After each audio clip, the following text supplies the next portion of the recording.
కైలాష్ రావటంతో మేఘన శివ తుషార్లపై ఉన్నవి లేనివి ఎక్కిస్తుంది. నిజమేదో అబద్ధమేదో తెలుసుకోకుండా కైలాష్ శివ మీదకి మనుషుల్ని పంపిస్తాడు. శివ ఇంచు కూడా కదలకుండా తన వైపే వస్తున్న వ్యక్తిని సూటిగా చూస్తూ, అవన్నీ నా దగ్గర పనికిరావు అని సీరియస్గా అన్నాడు. బ్లాక్ టైగర్ చెప్పడంతో అతని ప్రధాన అనుచరుడు ప్రమోద్ తన మెడను గుండ్రంగా తిప్పుతూ బ్లాక్ టైగర్ చేతిలోని గన్ తీసుకుని శివ దగ్గరికి వస్తున్నాడు. శివ కొంచెం కూడా చలించలేదు. కాని అప్పటి వరకు మౌనంగా అతని వెనకాల నిలబడిన ఒక పొడవైన వ్యక్తి బయటకొచ్చి శివకి ప్రమోద్కి మధ్యలో నిలబడ్డాడు. వాడొక వేస్ట్ ఫెలో, వదిలే అన్నాడు శివ మెల్లగా. ఏంటి, నేను పనికిరానివాడ్నా? ఎలా కనిపిస్తున్నాను నీ కళ్ళకి అని ప్రమోద్ అరుస్తుంటే శివ మాటకి బ్లాక్ టైగర్ మొహం కాస్త నల్లగైంది. తనకి ఎదురు తిరుగుతున్న శివపై అతనికి క్షణం పాటు జాలి కూడా వేసింది. ఎందుకంటే అతని దృష్టిలో శివ ఎందుకు పనికిరాని వ్యక్తి. వీడి మూర్ఖత్వమే వీడి చావుని దగ్గర చేస్తుంది అని విసుగ్గా తల ఊపుతూ అన్నాడు కైలాష్.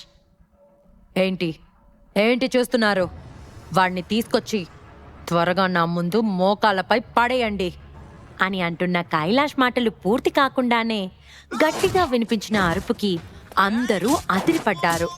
ఆ అరుపు నుంచి తేరుకొని చూసేసరికి ప్రమోద్ నేలపై పడి దెబ్బలు తాళలేక గట్టిగా అరుస్తున్నాడు. కొన్ని సెకండ్ల ముందు శివకి ప్రమోద్కి మధ్యలో నిలబడ్డ శివ బాడీగార్డ్ లంబో కైలాష్ మాటలు పూర్తి కాకముందే తన ఎదురుగా ఉన్న వ్యక్తి మొహాన్ని తన ఒక్క పంచ్తోనే పగలగొట్టి అతను తేరుకోకముందే అతని కాళ్లపై కిక్ ఇవ్వడంతో అతని కాలి ఎముకలు విరిగిపోయాయి. అరుస్తున్న అతన్ని అందరూ చూస్తుండగానే మరొక కిక్ గట్టిగా ఇవ్వడంతో అతని శరీరం అతని ప్రమేయం లేకుండానే 10 మీటర్ల దూరం వెళ్ళిపోయింది. అది చూసిన అందరూ ఉలిక్కిపడి లంబో వైపు చూశారు. ఇప్పటి వరకు చాలా సాధారణంగా శివ వెనకాల నిలబడి ఉన్న అతను ఇంత పవర్ఫుల్ పర్సన్ అని ఎవ్వరూ ఎక్స్పెక్ట్ చేయలేదు. అక్కడికక్కడే కుప్పకూలిన ప్రమోద్ని చూసి బ్లాక్ టైగర్ ఆశ్చర్యపోయాడు. ఒక వ్యక్తిని 2 దెబ్బల్లో చంపేసేంత పవర్ ఉన్న లంబోని చూసి అతను కాస్త భయపడ్డాడనే చెప్పాలి. భారీ గాయంతో అంతగా ఎవరిని ఆకర్షించలేని అతని శరీరం చూస్తే అతనొక బాడీగార్డ్ అని ఎవ్వరూ అనుకోరు. కానీ అలాంటి వ్యక్తిలో ఇంత పవర్ ఉండడం అనేది అక్కడున్న ప్రతి ఒక్కరిని ఆశ్చర్యంలో ముంచేస్తుంది. బాస్, మీరు బానే ఉన్నారు కదా అని కింద పడిన వాళ్ళని చూస్తూనే శివతో పొలైట్గా అన్నాడు లంబో.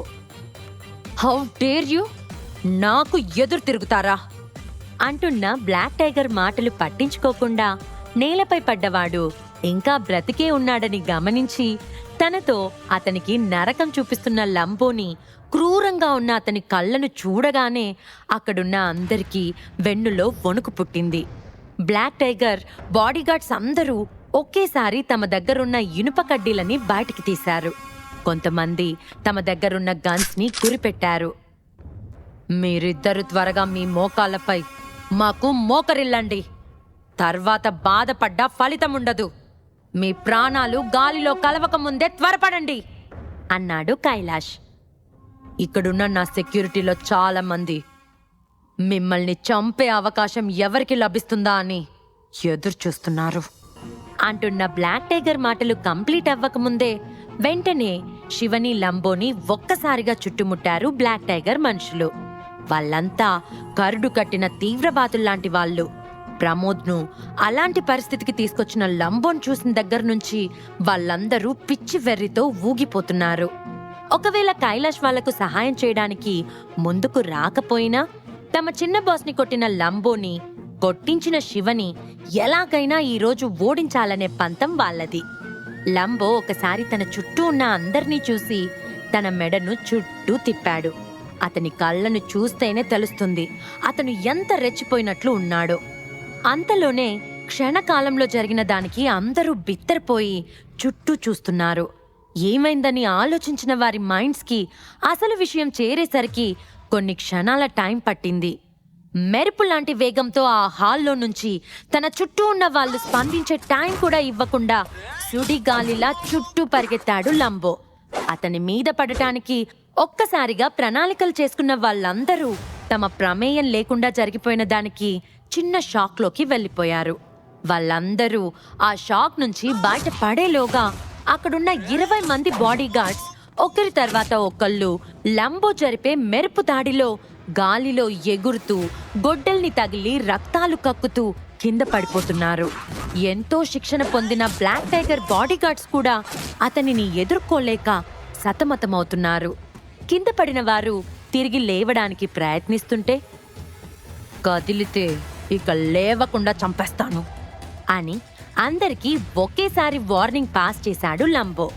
అప్పటికే లంబో మార్షల్ ఆర్ట్స్ స్కిల్స్తో అందరూ భయపడ్డారు. ఇంతలో కైలాష్ మనుషులు కూడా అతని మాటలకు భయపడినా తెలియని ధైర్యంతో తమ వద్ద ఉన్న తుపాకులను లంబో వైపుకి గురిపెట్టారు. కానీ కొన్ని సెకండ్ల వ్యవధిలోనే ఆ 20 మంది బాడీగార్డ్స్ కూడా లంబో చేతిలో నేలమట్టమయ్యారు. అందరి వెన్నులో వణుకు మొదలైంది.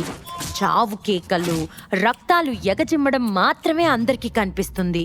సుడిగాలిలా లంబో కొడుతున్న మెరుపుల దెబ్బలు మాత్రం ఎవ్వరికీ కనిపించటం లేదు. గాలిలో లేచిన ఒక్కొక్క బాడీగార్డ్ 5 మీటర్ల ఎత్తుకి ఎగిరెగిరి పడుతుంటే అందరికీ గుండెలు చేతిలోకొచ్చిన ఫీలింగ్ కలిగింది. శివ లంబోల మీదకి దాడికొచ్చిన ప్రతి ఒక్కరూ నేలపై పడి రక్తంతో తడిచిపోయి కాళ్ళు చేతులు విరిగి రక్తం ఏరులై పారుతుండటం జరిగింది. శివని వికలాంగుణ్ణి చేయడానికి ప్రయత్నించిన అందరూ ఇప్పుడు వికలాంగులయ్యారు. ప్రతి ఒక్కరిని తిరిగి లేవకుండా చేశాడు లంబో. అప్పటికి శివ హెచ్చరించాడు, కానీ వాళ్లే తేలికగా తీసుకొని ప్రాణాల మీదకి తెచ్చుకున్నారు. ఇక బ్లాక్ టైగర్ బాడీగార్డ్స్ ఎందుకు పనికిరారు అన్నది పచ్చి నిజం. లంబో మళ్ళీ తిరిగి వచ్చి శివ వెనకాల తన పొజిషన్లో నిలబడ్డాడు. ఆ ఏరియా అంతా సూది మునపడినా కూడా వినిపించేంత సైలెన్స్ ఉంది. అందరూ వాళ్ళ తలలు తిప్పి శివ వైపు చూశారు. చాలా కామ్గా కూర్చున్న శివని చూసి అందరిలో టెన్షన్ స్టార్ట్ అయింది. ఇప్పటి వరకు వాళ్ళంతా చూసింది నిజమా భ్రమ అన్న షాక్లోనే ఉన్నారు. అందరూ స్ట్రేంజ్గా శివ వైపు చూస్తున్నారు. అందరి గుండెల్లో రైళ్లు పరిగెడుతున్నాయి. అది శివని చూసా లేక అతని వెనకున్న లంబోని చూసా, అతని కళ్ళల్లో క్రూరత్వం చూసా అన్నది వాళ్ళకే తెలియదు. మేఘనకి ఇంతకు ముందు శివతో వ్యంగ్యంగా అన్న మాటలు గుర్తొచ్చాయి. శివ ఒక్కసారి ఆదేశిస్తే తన వెనకున్న లంబో ఏం చేయడానికైనా వెనకాడడు. ఆ పరిస్థితి వస్తే తన గతి ఏమిటి అని మేఘనలో భయం పీక్ స్టేజ్లోకి చేరింది. యూ అని నుదుటిన పట్టిన చెమటలు తుడుచుకుంటూ లంబోని ఉద్దేశించి అన్న కైలాష్, శివ, నువ్వు ఫైట్ చేయలేక ఇలాంటి వాళ్ళపై ఆధారపడటం నేర్చుకున్నావా అని అప్పటికీ తగ్గని తల పొగరుతో అన్నాడు. భయపడుతూ కూడా మేకపోతు గాంభీర్యం చూపిస్తున్న అతన్ని చూసి లంబో మెల్లగా నవ్వాడు. అతను ఖచ్చితంగా శివ ఆదేశాలను పాటిస్తాడు. శివ చెయ్యాలి అంటే చేయాలి, చంపాలి అంటే చంపాలి, వదిలేయాలి అంటే వదిలేయాలి, లేకుంటే శివ మీద ఎదురు తిరిగే ఇలాంటి వాళ్ళని తొక్కి చంపేయాలి. అదొక్కటే లంబోకి తెలిసిన విషయం. అసలు తన అధినేత శివ ముందు ఇలాంటి పని చేయడానికి వాళ్లకు ఎంత ధైర్యం, ఎంత దూకుడు స్వభావం ఉన్న వాళ్ళకైనా ఒక ఛాన్స్ ఇవ్వడం శివ లక్షణం. అలానే వీళ్లకు కూడా ఇచ్చాడు. తను తలుచుకుంటే విందా ఫ్యామిలీయే కాదు, మరెవరైనా ఒక్క రాత్రిలో ఈ ప్రపంచంలో కనపడకుండా చేస్తాడు. అతనికి అది చీమను చంపినంత సులభం. కైలాష్ లంబో కళ్ళ వైపు చూశాడు. అతని చూపుకే ఆయనలో వణుకు మొదలైంది. ఆ చూపు ఒక ఖడ్గమృగం ఆహారం కోసం చూస్తున్నట్లు అనిపించింది. ఒక చిరుత తన వేటకై కాపు కాచినట్టు అనిపించింది. ఇలాంటి వాడిని శివ ఎక్కడి నుంచి పట్టుకొచ్చాడో అతనికి అర్థం కాలేదు. నీ స్కిల్స్ నిజంగా అమోఘం. నీ పనితనం నాకు చాలా నచ్చింది. నువ్వు నా వైపుకు రా. శివ ఇచ్చేదానికంటే 10 రెట్లు ఎక్కువ డబ్బు నేనిస్తాను. నన్ను నమ్ము. శివతో పోలిస్తే నాతో ఉంటేనే నీకు మంచి ఫ్యూచర్ ఉంటుంది అని లంబోని లోబర్చుకునే ప్రయత్నం చేస్తున్నాడు కైలాష్. శివ ఏం మాట్లాడలేదు. లంబో మాత్రం కైలాష్ని ఎగతాళిగా చూస్తున్నాడు. కానీ అతని కళ్ళల్లో మాత్రం చంపాలి అన్నంత కోపం కనిపిస్తుంది. అక్కడున్న వాళ్ళకి కైలాష్ మాట్లాడిన మాటలు వినడానికి చాలా చండాలంగా అనిపించింది. అతను పవర్ కోసం లంబోని, తన విశ్వాసాన్ని కూడా కొనడానికి ప్రయత్నిస్తున్నాడు. లంబో ఎక్కువగా తన బలాన్ని నమ్ముకునే వ్యక్తి. అలాగే శివ కూడా పర్సనల్గా ఎవ్వర్నీ కొట్టడు. అతని స్ట్రెంగ్త్ని ఎదుటి వారిని అణచివేయడంలోనే చూపిస్తాడు. అందుకే అతనంటే లంబోకి చాలా ఇష్టం. అందుకే అతని కోసం అతని దగ్గర ఇష్టంగా పనిచేస్తున్నాడు లంబో. మొదట్లో లంబో డానీకి ఫాలోవర్గా వర్క్ చేసేవాడు. ఎందుకంటే లంబో డానీ ఇద్దరు భాగస్వాములు. ఇద్దరి కుటుంబాల మధ్య కూడా మంచి సంబంధాలు ఉండేవి. అలాంటి వాడి ఎదురుగానే కూర్చొని కైలాష్ అతనికి డబ్బు ఎరవేసి తన పరపతి చూపించాలి అనుకుంటున్నాడు. లంబో మార్క్ ఏజెన్సీలో ముఖ్యమైనవాడు. అరబ్ కంట్రీస్లో అతనికంటూ ఓ ప్రత్యేకమైన పేరుంది. కిల్లర్స్ సర్కిల్లోనే అతను ఎప్పుడూ మెయిన్ లీడ్ పోషించేవాడు. అన్ని రకాల జీవన్మరణ పోరాటాల తర్వాత అతని మెదడు, శరీరం అతని పరిమితికి మించి ఇలాంటి వాటికి అలవాటు పడ్డాయి. నిజం చెప్పాలంటే అతను అలాంటి ఏజెంట్స్ అందరికీ ఒక కింగ్ లాంటివాడు. అలాంటి వాడికి కైలాష్ ప్రవర్తన అవమానకరమేం కాదు. శివ లంబో వైపు చూసి, నీకిష్టమైతే నువ్వు కైలాష్ ప్రాణాలు కాపాడుకోవచ్చు అని మెల్లగా అన్నాడు. శివ మాట పూర్తి కాకముందే లంబో ఒక్క ఉదుటున ముందుకు ఉరికాడు. 3 క్షణాల కాలం అక్కడ స్తంభించింది. అక్కడ ఏం జరిగిందో తెలుసుకోవడానికి అక్కడున్న అందరికీ కొంత సమయం పట్టింది. 3 సెకండ్లు. 1 సెకండ్ అక్కడున్న వాళ్ళని దాటుకుని ముందుకు వెళ్ళడానికి, 1 సెకండ్ టేబుల్ పైన కైలాష్ తలని నొక్కి పెట్టడానికి, మరొక సెకండ్ తన జేబులో ఉన్న తుపాకీని అతని తలపై గురి పెట్టడానికి. 3 సెకండ్లలో అంతా తారుమారయ్యింది. కైలాష్కి అక్కడ ఏం జరిగిందో అర్థమయ్యే ఛాన్స్ కూడా లేదు. అతని మైండ్ అక్కడ జరిగింది రిజిస్టర్ చేసుకునే లోపే అతను లంబో చేతిలో బందీగా తల మీద గన్తో కదలని పరిస్థితిలో ఉన్నాడు. ఏం చేస్తున్నావు నువ్వు అని వణికిపోతున్నాడు కైలాష్. లంబో బాడీ ఇంత భయంకరంగా ఉంటుందని కైలాష్ ఊహించలేదు. రెప్పపాటులో అందర్నీ దాటుకొని తనని పట్టుకున్న తీరు నిజంగానే అతన్ని వణికిస్తుంది. నువ్వు మొరగడానికి ధైర్యం చేస్తే నేను నిన్ను ఆ దేవుడి దగ్గరికి పంపిస్తాను అని గంభీరమైన గొంతుతో అన్నాడు లంబో. నేను అని ఏదో చెప్పాలనుకున్న కైలాష్ మాటలు నోట్లో నుంచి బయటికి రావట్లేదు. తన తల మీద ఏదో ఉందన్న సెన్స్ మాత్రమే అతనికి పనిచేస్తుంది. రెట్టింపైన గుండె వేగం, వణుకుతున్న అతని శరీరం, ఇవి మాత్రమే తను సెన్స్ చేయగలుగుతున్నాడు. అంతకు మించి నోరు తెరిచే ధైర్యం కైలాష్కి రావట్లేదు.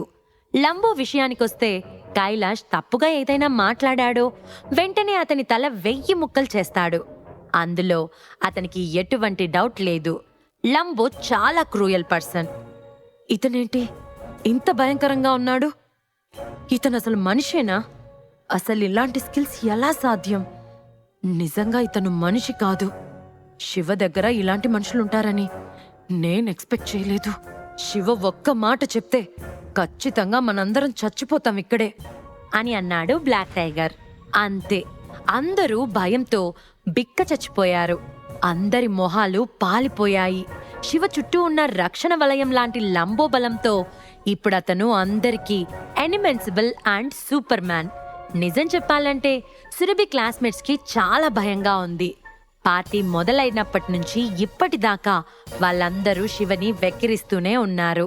శివకి కోపం రానందుకు ఒక పక్కన సంతోషంగా ఉన్నా, ఒకవేళ కోపం వస్తే వాళ్ళ గతి ఏంటి అన్నది ఊహిస్తూ చుట్టూ లేవలేని స్థితిలో పడి ఉన్న బాడీగార్డ్స్ అందరి వైపు చూస్తూ తాము కూడా అలాగే కుక్కల్లా పడి ఉండాల్సొచ్చేది అని అనుకున్నారు. మీరందరూ కాస్త ఆపుతారా అని పానిక్ అవుతూ అరిచింది మేఘన. తన తండ్రిని అలా టేబుల్ పై పెట్టి తల మీద గన్ ఎయిమ్ చేసి ఉండటంతో అదంతా చూస్తుంటే మేఘనకి చాలా భయంగా ఉంది. లంబో చేతిలో కైలాష్ ఉంటాడా పోతాడా? సిచ్యువేషన్ని ఇక్కడి వరకు తీసుకొచ్చిన మేఘన పరిస్థితి ఏంటి? ఇప్పుడు విందా ఫ్యామిలీ అంతా శివ దగ్గరికి వస్తారా? ఈ ప్రశ్నలకు సమాధానాలు తెలుసుకోవాలంటే నెక్స్ట్ ఎపిసోడ్ వినాల్సిందే. క్రింద ఇచ్చిన లింక్ ని క్లిక్ చేసి పాకెట్ ఎఫ్ఎం యాప్ ని ఇన్స్టాల్ చేసుకోండి. Stay tune to pocket FM.